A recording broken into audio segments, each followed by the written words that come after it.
MIB. By Karla Turner, Ph.D. World-renowned UFO researcher Jax Valley has repeatedly referred to the similarities between UFO and abduction reports and the stories of folklore and fairy tales. I disagree with Dr. Valley on many points of ufology, but here I will grant that there is one fairy tale which does have something important to tell us about the alien abduction phenomenon. It is not, however, what Dr. Valley might think. The story of Hansel and Gretel presents a lesson that every abductee should heed. These innocent children, wandering lost and frightened in the forest, came upon a gingerbread house that seemed to offer them shelter and sustenance. The owner of the house, a wizened old woman, was frightening to them at first, but their hunger pushed the children to accept her offer to come inside and be fed.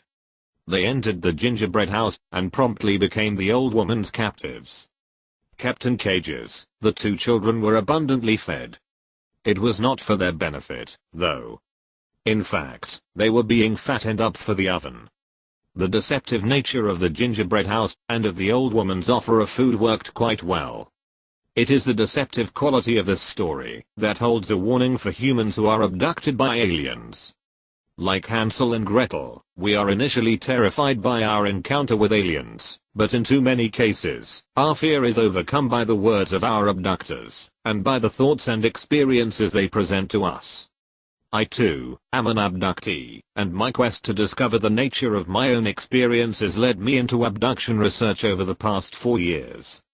Working with many other abduction cases, I have learned just how basic the deception of alien actions can be.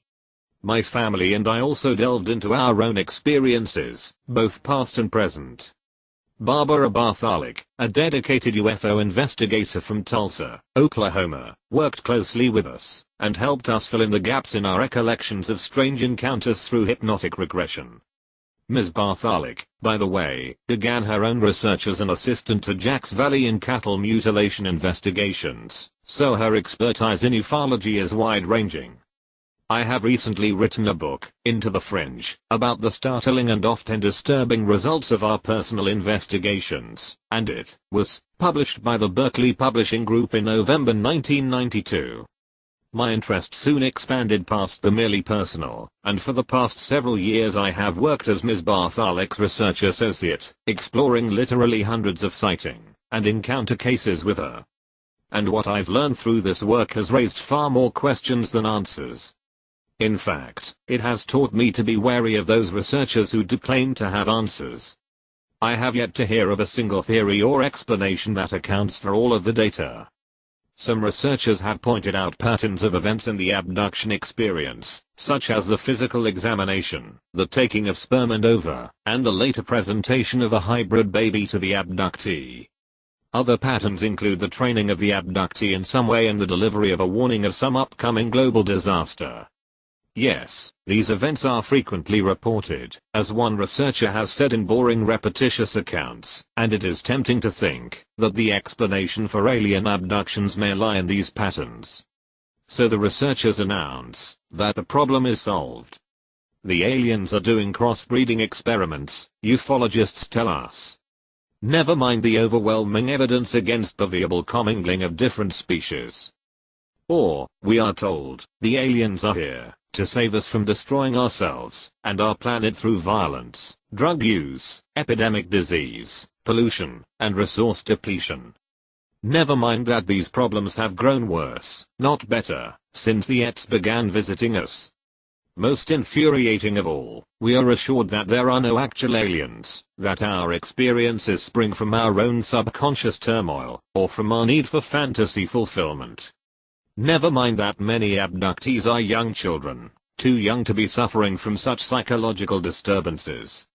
Well, then, the resourceful researcher counters, the imagined aliens must spring from some collective human superpsyche that is mirroring our failures and dangers back to us. This particular theory adores the archetypal greyet, because it resembles some sickly fetal form of humanity, and must therefore be an objectified warning of what our species is in danger of becoming, if we don't mend our ways. Never mind that many abductors have no dealing with greys, but instead are victimized by robust reptoids and insectoid type aliens. not to mention the totally human-looking blonde beauties and black-headed black-robed clan with the widow's peak hairline. No, too many researchers seem to find a theory and cling to it in spite of data that contradict it. And it is the ideas of these researchers that dominate ufology. But if the public had access to the raw data, to the first-hand reports of abductees, especially those unfamiliar with UFO-oriented books, magazines, and lecturers, they would find a much less neatly organized set of patterns.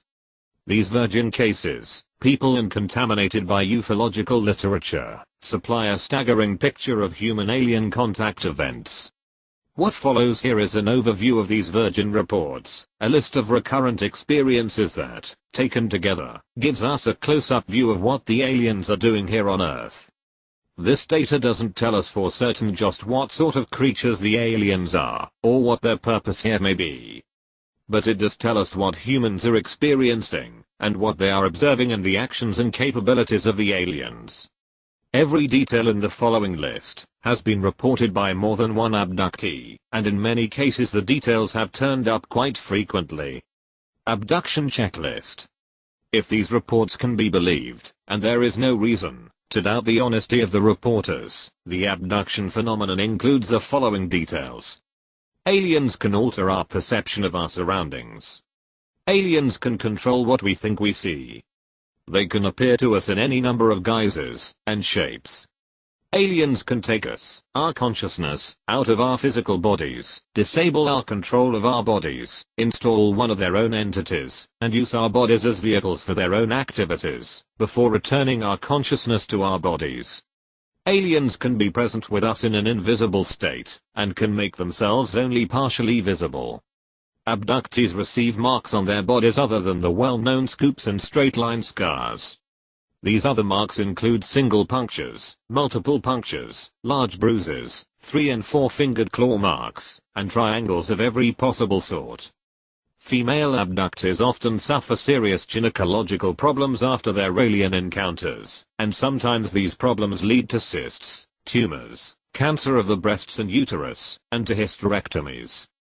Aliens take body fluids from our necks, spines, blood veins, joints such as knees and wrists, and other places. They also inject unknown fluids into various parts of our bodies. A surprising number of abductees suffer from serious illnesses they didn't have before their encounters. These have led to surgery, debilitation, and even death from causes that doctors can't identify. Some abductees experience a degeneration of their mental, social, and spiritual well-being. Excessive behavior frequently erupts, such as drug abuse, alcoholism, overeating, and promiscuity. Strange obsessions develop and cause the disruption of normal life and the destruction of personal relationships. Aliens show a great interest in adult sexuality, child sexuality, and in inflicting physical pain on abductees. Abductees recall being instructed and trained by aliens. This training may be in the form of verbal or telepathic lessons, slideshows, or actual hands-on instruction in the operation of alien technology. Abductees report being taken to facilities in which they encounter not only aliens, but also normal-looking humans, sometimes in military uniforms, working with the alien captors. Abductees often encounter more than one sort of alien during an experience, not just the greys. Every possible combination of grey retoid insectoid, blonde, and widow's peak have been seen during single abductions, aboard the same craft, or in the same facility. Abductee virgin cases report being taken to underground facilities, where they see grotesque hybrid creatures, nurseries of hybrid humanoid fetuses, and vats of colored liquid filled with parts of human bodies.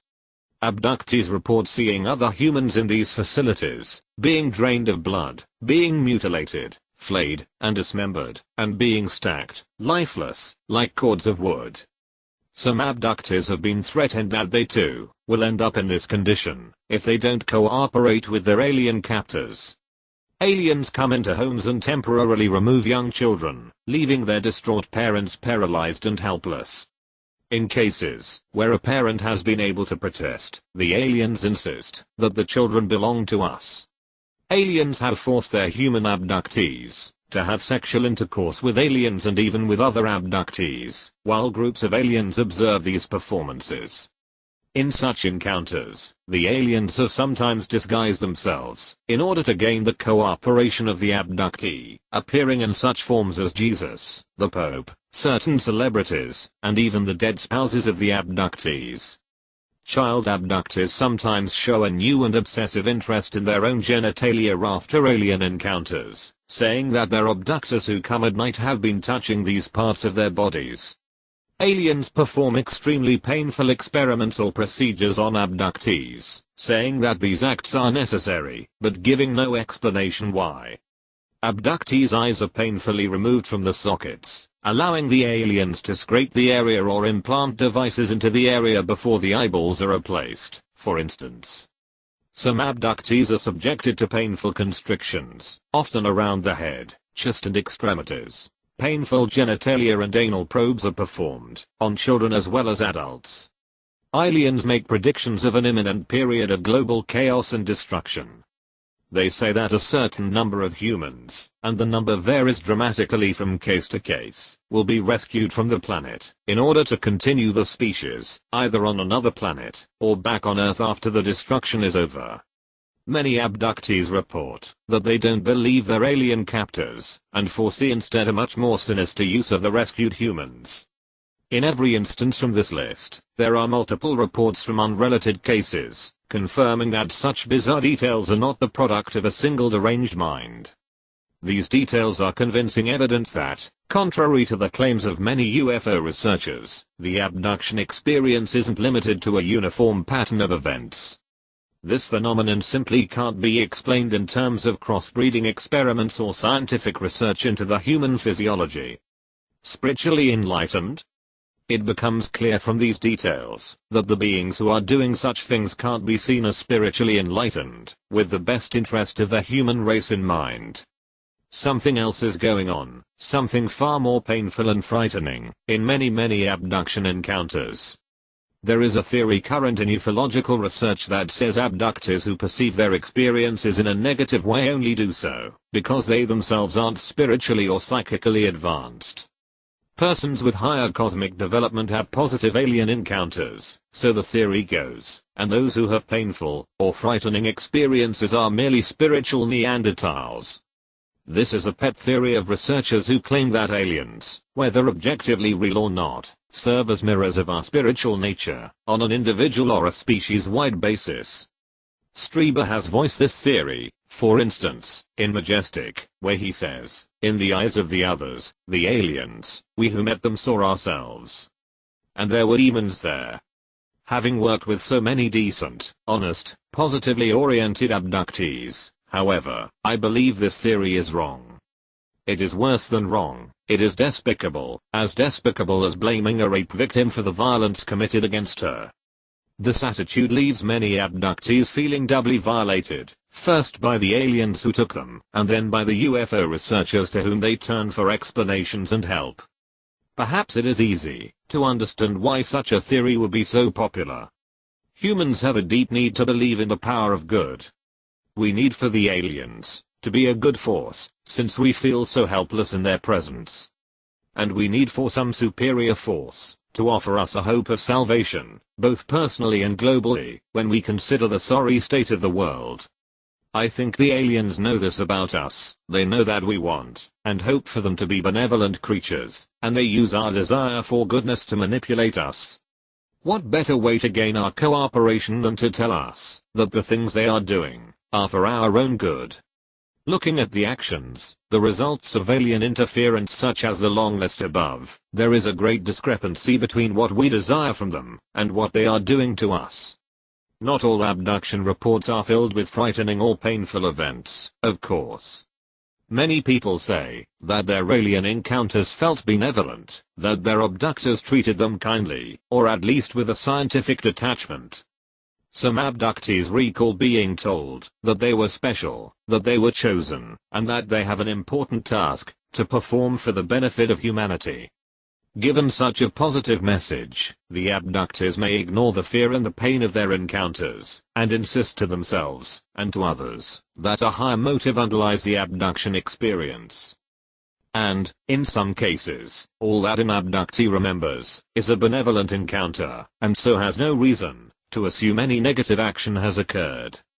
Intensive research now shows that at the core of a human-alien interaction there is a clear pattern of deception. We know, for instance, that screen memories are often used to mask an alien abduction. Such accounts abound, in which a person sees a familiar, yet out-of-place animal, like a deer or owl, a monkey or a rabbit, and then experiences a period of missing time. The person often awakens later to find a new, unexplained scar on his body.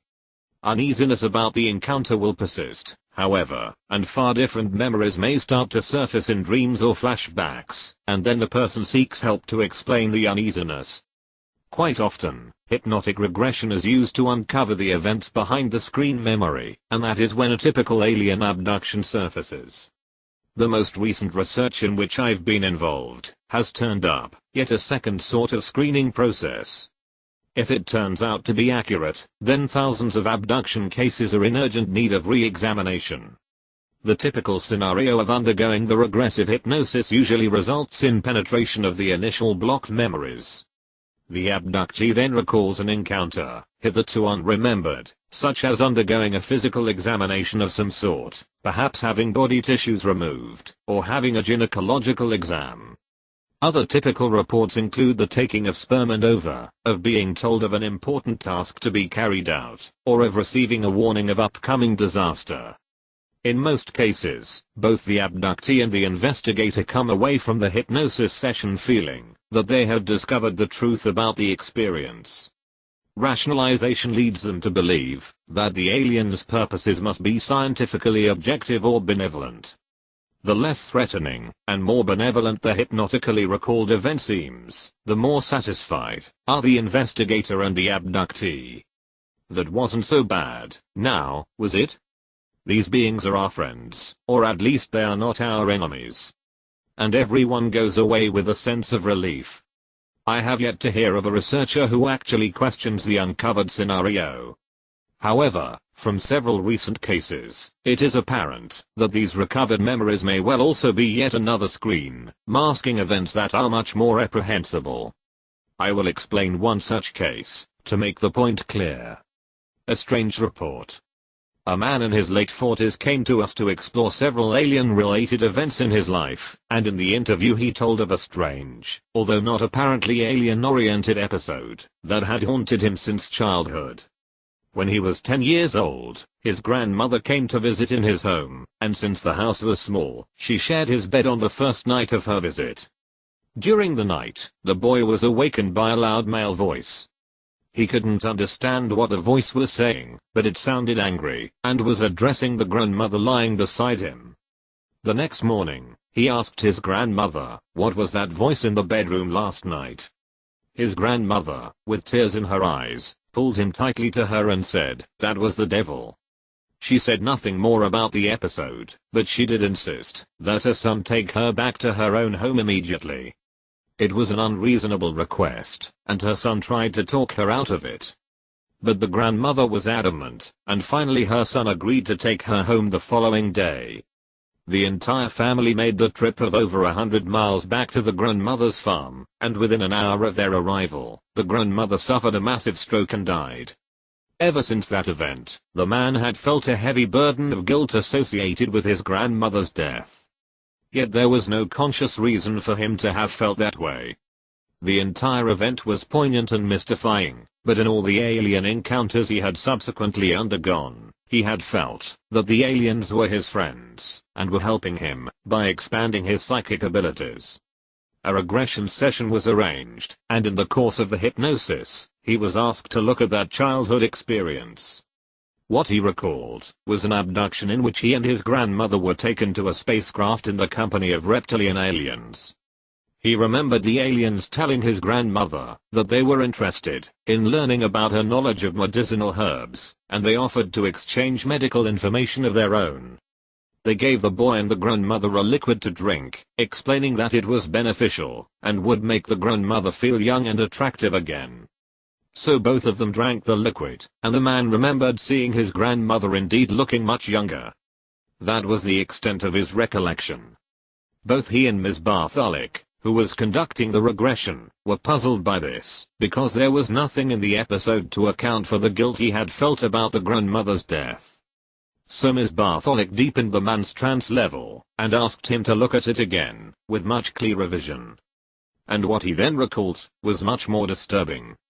The abduction, at first, followed his initial recollection. But when the liquid was drunk, he now remembered a very strong feeling of change in his body. And he saw that the grandmother didn't actually look younger. Instead, she was placed on a table and approached by one of the reptilian aliens who wanted to have intercourse with her. The liquid had acted as an aphrodisiac, yet the grandmother resisted and said that, since her husband's death, she would not have sex with anyone. The reptilian laughed and disappeared from the room momentarily. When he returned, he was accompanied by a man who looked exactly like the dead husband. At this point, the grandmother agreed to have sex, but as the act was in progress, she suddenly realized that the image of her dead husband was a cruel illusion. It was actually the reptilian on top of her, and she cried out in great resistance for him to leave her alone. Once he was finished with her, he lifted up the little boy and placed him on top of the grandmother, forcing another sex act upon the both of them. Then the grandmother was removed from the table and the little boy was victimized himself by the reptilian, forced to have anal and oral sex. The grandmother protested violently, pushing the reptilian away from her grandson and interposing her body between them. "By Jesus," she shouted, "you will not touch this boy." That must have been the wrong thing to say, because the reptilian became very angry and threatened her. "You will die for that," he told her, and the two people were returned to the bedroom from which they'd been taken. The next morning, the grandmother told the little boy that the devil had been there the night before, and that was when she insisted upon being taken home. And, as it turned out, she did die immediately thereafter. This, then, was the cause of the man's lifelong sense of guilt about her death. He had been forced to have sex with her, and her death had followed shortly after. But none of this story would have emerged if Ms. Bartholic had done as most investigators do, and stopped the regression after uncovering the story about the exchange of medicinal knowledge. There are other cases in our files that show a similar deception at work in the initial hypnotic recall. We cannot trust that first memory, it is clear, for like so much else in the abduction experience, there may well be further maskings of events. Before we allow ourselves to believe in the benevolence of the alien interaction, we should ask, do enlightened beings need to use the cover of night to perform good deeds?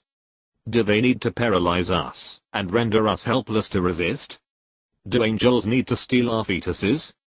Do they need to manipulate our children's genitals and probe our rectums? Are fear, pain, and deception consistent with high spiritual motives? Reprinted with permission by Elton Turner and Celtworks Incorporated. This article was first published in UFO Universe, Volume 3 No. 1, Spring 1993. Copyright 1993, 1700 Broadway, New York, New York 10019. Karla Candace Turner, Ph.D. was a highly respected abduction researcher, author, lecturer, and teacher. She received her bachelor's degree from the University of California in Sacramento, a master's degree from the University of Nottingham, England, and her Ph.D. from the University of North Texas in Denton. She authored 3 books about the abduction phenomenon, Into the Fringe, Taken, and Masquerade of Angels. In 1995, Karla contracted a very dangerous form of breast cancer immediately following an abduction experience. She lost her battle with cancer on January 9, 1996 at the age of 48. Karla has been greatly missed by those who knew her, and by the many people she helped through her books and research. If you are interested in learning more about her and her views about the abduction phenomenon, we highly recommend that you read her articles on this website and her books, which can be read online at www.karlaturner.org.